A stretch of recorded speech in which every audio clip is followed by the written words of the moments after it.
रहीम। अल्लाह करीम के नाम से शुरू जो बड़ा मेहरबान नहायत रहम वाला है। आज का हमारा टॉपिक है development and structure of seed. इससे पहले कल वाले टॉपिक थोड़ा सा रिकॉल कर लें। कल हमने पढ़ा था पोलिनेशन। पोलिनेशन में आपने दो टाइप्स पढ़ी थी।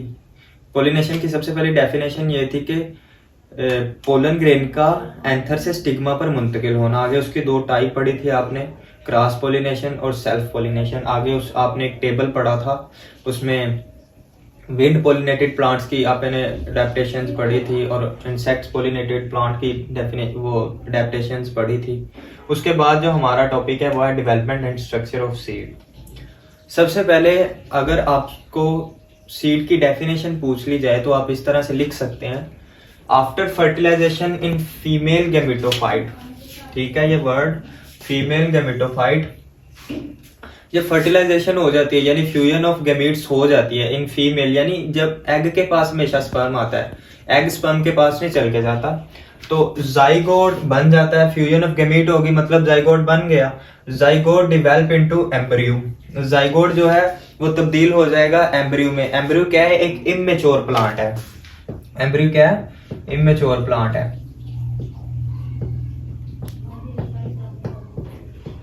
ठीक है। एंड राइपन्ड ओव्यूल, और जो पका हुआ ओव्यूल है और कन्वर्ट इनटू सीड, वो किस में तब्दील हो जाएगा? सीड में। ठीक है, इस तरह आप सीड की डेफिनेशन लिख सकते हैं। और उसके बाद इसकी आ जाती है सिग्निफिकेंस। सिग्निफिकेंस यानी इसकी सीड की अहमियत क्या है? इसकी अहमियत यह है कि facilitate fast spreading of flower plants, यानी आज सीड्स की वजह से इतने ज्यादा फ्लावरिंग प्लांट्स हो गए हैं कि आपके इर्द गिर्द बहुत ज्यादा फूल हो गए हैं। किनकी वजह से? सीड्स की वजह से। क्योंकि सीड्स आपके पास होंगे, आप जिधर मर्जी इनको जर्मिनेट करवा दें तो आपको वो फूलों वाले पौधे मिल जाएंगे। ठीक है, ये क्या कर रहा है? फूलों वाले पौधों को फैलाने में बहुत ज्यादा मदद दे रहा है। उसके बाद सीड के स्ट्रक्चर के हवाले से हम देखें तो सीड के 3 टाइप्स हैं इसके स्ट्रक्चर की। तो सबसे पहले है सीड कोट। सीड कोट किसमें? और उसके दूसरे नंबर पे है एम्ब्रियो, तीसरे नंबर पे है एंडोस्पर्म टिश्यू। जो सीड कोट है ना, ये बनता है उससे वॉल ऑफ इंटेगुमेंट यानी वॉल ऑफ ओव्यूल से बनता है ये।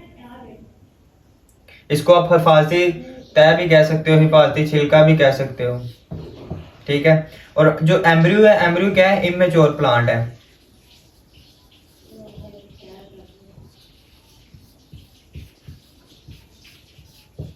और एंडोस्पर्म टिश्यू है, जो आपने पढ़ा था डबल फर्टिलाइजेशन में, जो सेंट्रल न्यूक्लियाई था, वहां पे जो स्पर्म फ्यूज हुआ था तो 3 ट्रिप्लाइड न्यूक्लियस बने थे। ट्रिप्लाइड न्यूक्लियस बने थे ना, तो उसको बोलते हैं एंडोस्पर्म टिश्यू। वो कन्वर्ट हो गया था किसमें? एंडोस्पर्म टिश्यू में। ये क्या प्रोवाइड करता है? फूड प्रोवाइड करता है एम्ब्रियो को।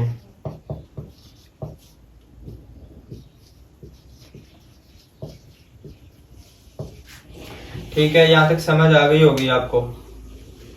आगे सीड कोट को हम थोड़ा सा एक्सप्लेन कर लेते हैं। सीड कोट है क्या? Seed coat develop from the wall of ovule.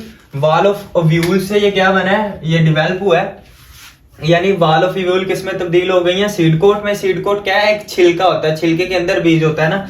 May be thin like a peanut, ये पतला यानी कि हल्का बारीक भी हो सकता है मूंगफली के छिलके की तरह, और मे बी थिक और मोटा भी हो सकता है लाइक कोकोनट। कोकोनट का आपको पता है कि वो जो सीड कोट होता है उसका जो छिलका होता है तो बहुत ज्यादा ना वो थिक होता है, उसको तोड़ने में बड़ी मुश्किल होती है।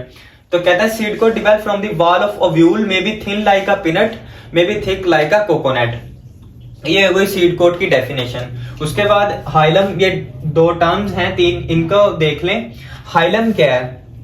Hilum scar on seed where the seed attach to the wall of ovule. ये एक निशान है सीड के ऊपर जहां पे सीड अटैच होता है वॉल ऑफ ओव्यूल के साथ। ठीक है, यानी कि सीड, आपको पता है कि सीड किसके साथ है? फल के साथ जुड़ा होता है। ठीक है, यानी फल कहते हैं, ओवरी कन्वर्ट हो जाती है ना फल में, तो सीड जो है ना फल के साथ जुड़ा होता है एक तरह से। एक जगह से जहां से सीड फल से जुड़ा होता है उस पॉइंट को कहते हैं हाइलम। ऐसा निशान जहां पे सीड फल से जुड़ा होता है उसको कहते हैं हाइलम। ठीक है, उसके बाद आ जाता है माइक्रोपाइल। माइक्रोपाइल क्या है? The opening through which the pollen tube enter the ovule, ये वो ओपनिंग है जब फर्टिलाइजेशन में आपने पढ़ा था कि पोलन ट्यूब जहां से एंटर होके किसके पास गई थी, ओव्यूल के पास। इस माइक्रोपाइल, इस ओपनिंग के जरिए से क्या होता है, वाटर, पानी जाता है इसके पास। इस माइक्रोपाइल, इस सुराख की वजह से वाटर एंटर होता है किसमें, ओव्यूल में, ठीक है, सीड में एंटर होता है वाटर, और इसके नतीजे में सीड फट जाता है, ठीक है। जब सीड फटता है तो वो फिर नए पौधे में ग्रो करता है। आगे इसकी सिग्निफिकेंस है, यानी इसकी अहमियत क्या है सीड कोट की, ये प्रोटेक्ट करता है किसको, सीड को प्रोटेक्ट करता है। सीड कोट सीड को प्रोटेक्ट करेगा फ्रॉम इंजरी, क्योंकि उसने बताया ना कि ये थिक भी हो सकता है, थिन भी हो सकता है। ये बीज को बचाएगा इंजरी से, ठीक है, चोट से बचाएगा। और उसके बाद ये ड्राइंग आउट, यानी सूख जाने से, पानी की कमी की वजह से उसको भी, उससे भी प्रोटेक्ट करेगा। ये सिग्निफिकेंस इसकी ये है, ठीक है। यहाँ तक ये सीड कोट पूरा हो गया हमारा। उसके बाद हम आगे चलते हैं। उसके बाद आ जाता है एम्ब्रियो, ठीक है। एम्ब्रियो मैंने बताया था आपको क्या है, इमेच्योर प्लांट है। आफ्टर फर्टिलाइजेशन इसके बार बार माइटोसिस के जरिए डिवीजन होती है, किसमें, उसमें वो जाइगोट में, तो वो किसमें कन्वर्ट हो जाता है, एम्ब्रियो में। एम्ब्रियो मेच्योर प्लांट है हैविंग फॉलोइंग पार्ट, इसके ये कुछ हिस्से हैं इसके।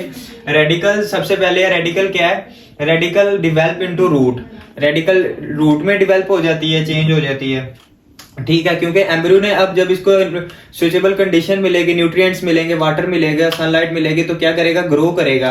तो इसके जो पार्ट्स हैं ये आगे आगे बढ़ना शुरू करेंगे, ठीक है। तो जो इसका पार्ट्स रेडिकल है ना, रेडिकल डिवेल्प इनटू रूट, ये जड़ों में तब्दील हो जाएगा। जो प्लेयोमोल है, प्लेयोमोल क्या करेगा, डिवेल्प इनटू शूट, ये तने में ऊपर, जो जड़ के ऊपर वाला तना होता है ना, मिट्टी के बाहर निकला होता है, उस तने में कन्वर्ट हो जाएगा। और कोटिलीडन, कोटिलीडन एक पत्ते हैं एम्ब्रियो के जो फूड सोर्स के तौर पे एक्ट करते हैं, ठीक है। जो इसको बीज को क्या करते हैं, फूड प्रोवाइड करते हैं, ठीक है, ग्रो करने के लिए। कुदरत ने हर चीज को बेमायने मकसद नहीं बना दिया, अल्लाह ताला ने हर किसी के लिए अरेंजमेंट करके रखा हुआ है। देखो अब इसको छोटे से बीज को बढ़ने के लिए हमने जब डिटेल डिस्कस की तो हमें पता चला कि कैसे कैसे अल्लाह ताला ने इनके लिए सोर्सेज बनाए हुए हैं ग्रो करने के लिए, ठीक है। जो कोटिलीडन है, ये छोटे छोटे पत्ते होते हैं एम्ब्रियो के जो फूड सोर्स के तौर पे एक्ट करते हैं, ठीक है, फूड प्रोवाइड करते हैं इसको ड्यूरिंग ग्रोथ। उसके बाद ये दो टर्म्स हैं, इनको देख लें। सबसे पहले एपिकोटाइल है। एपिकोटाइल मतलब embryonic stem above the point of cotyledon attachment, ठीक है। मतलब इस बात का, ये आपको यहाँ पे डायग्राम नजर आ रही है, ये कोटिलीडन है, यानी कि ये वो सीड के पत्ते हैं जो कि act as a food source, जो फूड के तौर पे एक्ट करते हैं, फूड सोर्स के। ये इससे अबव वाली जो ये स्टेम है ना, इसको बोलते हैं एपिकोटाइल, ठीक है। और ये एपिकोटाइल, और दूसरी है हिपोकोटाइल। ये embryonic stem below the point of cotyledon attachment, यानी कि ये कोटिलीडन है और इसके नीचे वाली जो स्टेम है ना, उसको बोलते हैं हिपोकोटाइल, ठीक है। इस बात की समझ आ गई है ये दोनों टर्म्स की। आगे आपके पास रह गया बीज सीड का स्ट्रक्चर, वो आपको डायग्राम नजर आ जाएगी, तो उसमें आपने देख लेना है अच्छे तरीके से, ठीक है। जो आपकी बुक ने दिखाया है उसमें सीड कोट है, प्लेयोमोल है, रेडिकल्स है, हाइलम है और कोटिलीडन्स हैं, ठीक है।